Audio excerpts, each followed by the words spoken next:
बिल्कुल सच है। मुझे मतलब सुन के ताज्जुब ये हुआ कि ये कह रहे हैं कि किसानों के लिए फंडिंग हो रही है। भाई आपके पास सीआईडी है, सारा ताम जाम है, पुलिस है आपने इतनी खड़ी कर रखी है, तो एक इतनी इंक्वायरी नहीं कर सकते कि ये पैसा कहाँ से आ रहा है।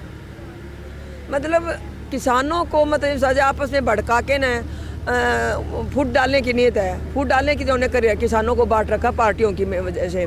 लेकिन अब हमारे कुछ लीडरों की जो अच्छे प्रतिनिधित्व कर रहे हैं, सारे संगठनों को इकट्ठा करके अपने हक के लिए लड़ना, एक इकट्ठा होकर लड़ रहे हैं।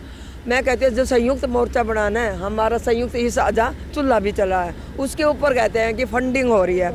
भाई फंडिंग कहाँ से हो रही है, आप कर लो तहकीकात है, मुद्दे बने तो आप ना, आपके पास पुलिस फोर्स है, कर लेना इंक्वायरी, कोर्ट में केस कर दें। अब 26 तारीख को हमारा प्रोग्राम था, 25 तारीख में राजबाला रेवाड़ी से मेरे साथ काफ़ी महिलाएं जुड़ी हुई हैं और मेरे को महिलाओं को लेके दिल्ली पहुंचना था।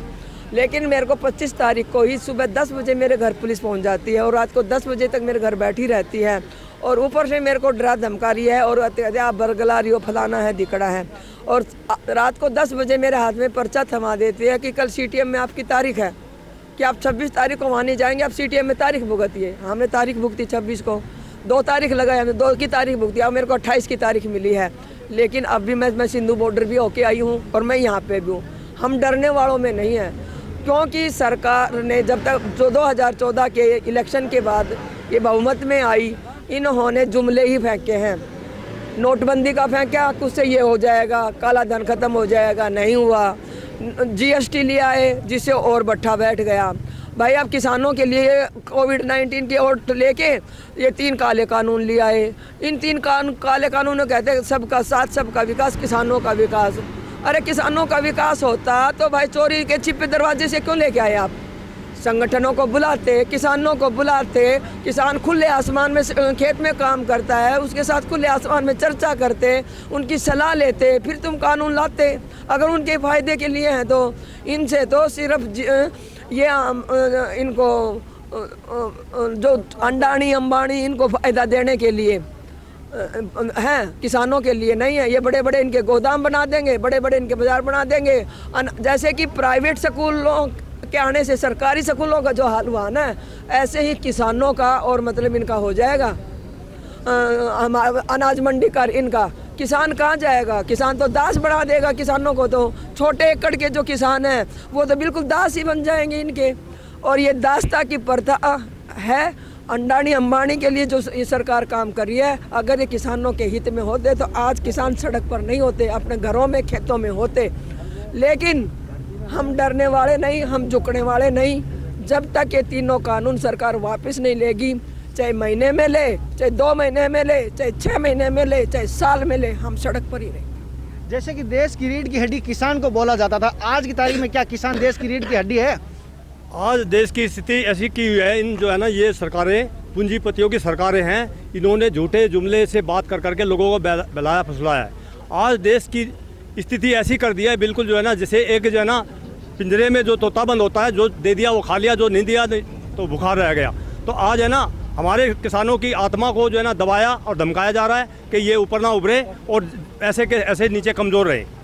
जैसे कि इस बिल की किसानों ने मांग भी नहीं की, कुछ किसानों का कहना है कि हमने मांग भी नहीं की, फिर भी इस बिल को लाने की आवश्यकता क्या थी? इसके ऊपर आपका क्या कहना है? देखो जी, ये तो इनकी जो पार्लियामेंट में जो बैठ के हैं, एसी में बैठ के और गर्म कमरे में बैठ के ये बातें करते, किसानों तक इन्होंने बात नहीं की, ना इन्होंने कोई उनके सामने कोई मुद्दा रखा इस बात को भी हम ये कानून लाएंगे।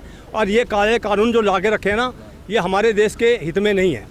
जैसे कि वर्ल्ड ट्रेड ऑर्गेनाइजेशन जो है उसकी पॉलिसी के तहत ही लेके, जैसे देश की रीढ़ की हड्डी किसान को बोला जाता है, क्योंकि बॉडी का पूरा अहम हड्डी मानी जाती है रीढ़ की हड्डी, और देश की रीढ़ की हड्डी किसान को बोला जाता है। लेकिन आज इस किसान को दर की आज खुले आसमान के नीचे इस सर्दी में रहना मजबूर हो रहा है। तो क्या कहना चाहोगे इसके ऊपर किसान के लिए? अब देखिए कि देश का किसान, जिसे हम अन्नदाता कहते हैं, जो पूरे देश को आज हमारे देश में सरप्लस अनाज पैदा करता है, सभी को खाने को देता है, आज उस किसान को मजबूर किया गया है कि वो सड़कों पे बैठे, किसान को मजबूर किया गया है वो संघर्ष की राह पे चले, किसान को मजबूर किया है कि वो आंदोलन की राह पे चले। किसान को ये आंदोलन क्यों करना पड़ा? जब ये कोरोना में अध्यादेश लेके आए थे उस समय से, उसके बाद से ही किसान आज सड़कों पे है। और पिछले 2 महीने से जैसे आप देख रहे हैं 26 दिन से 20 तारीख से तो ये लगातार किसान आंदोलन ने बहुत ज़्यादा जोर पकड़ लिया है। पंजाब से, हरियाणा से, राजस्थान से, मध्य प्रदेश से, यूपी से, तमाम स्टेटों से किसान संगठन, किसान यहाँ पे सड़कों पे आए हुए हैं। आप दिल्ली में देखिए, सिंधु बॉर्डर, टीकरी बॉर्डर और गाज़ीपुर बॉर्डर, वहाँ पे किसानों ने बहुत बड़ा जाम लगा रखा है ताकि सरकार के ऊपर ये दबाव बना सके, सरकार से अपनी मांगों को बनवा सके। आज किसान को मजबूर इसलिए होना पड़ा है कि सरकार जो किसान विरोधी 3 काले कानून लेके आई है, उससे किसान अपनी ज़मीन पे मजदूर बन के रह जाएगा। आप देख रहे हैं कि जिस तरह से कॉन्ट्रैक्ट फार्मिंग का सरकार कानून लेके आई है, कॉन्ट्रैक्ट फार्मिंग से किसान को अपने हाथों से, आप थोड़े दिनों में देखेंगे कि उनके हाथ से ज़मीन भी निकल जाएगी। इसी प्रकार से आपका APMC मंडी जो हरियाणा पंजाब के अंदर होती है, जिस वजह से किसानों को यहाँ पे मिनिमम सपोर्ट प्राइस मिलता है, वो न्यूनतम समर्थन मूल्य उन मंडियों के ख़त्म होने से हाथ से निकल जाएगा। अगर आप बाज़ार के अंदर प्राइवेट मंडियाँ बना देंगे तो उससे थोड़े समय के लिए वो किसानों को लालच दे के अपनी ओर आकर्षित कर लेंगे, लेकिन उसके बाद में जो किसानों की दशा होने वाली है वो किसी से छुपी नहीं है। आज किसान अपने अस्तित्व की लड़ाई लड़ रहा है। आप अपने उसके सामने एक जीवन मरण का प्रश्न है। आज किसान कुछ भी हो, चाहे उसे कितना भी संघर्ष करना पड़े, लेकिन वो दिल्ली जाएगा, दिल्ली जाकर दबाव बनाएगा और अपनी मांगों को हर हाल के अंदर वो पूरा करवा के मानेगा, चाहे इसके लिए उसे कुछ भी। आज सिर्फ किसान ही नहीं, इनके साथ मजदूर संगठन भी जुड़ रहे हैं, आम आदमी भी जुड़ रहा है।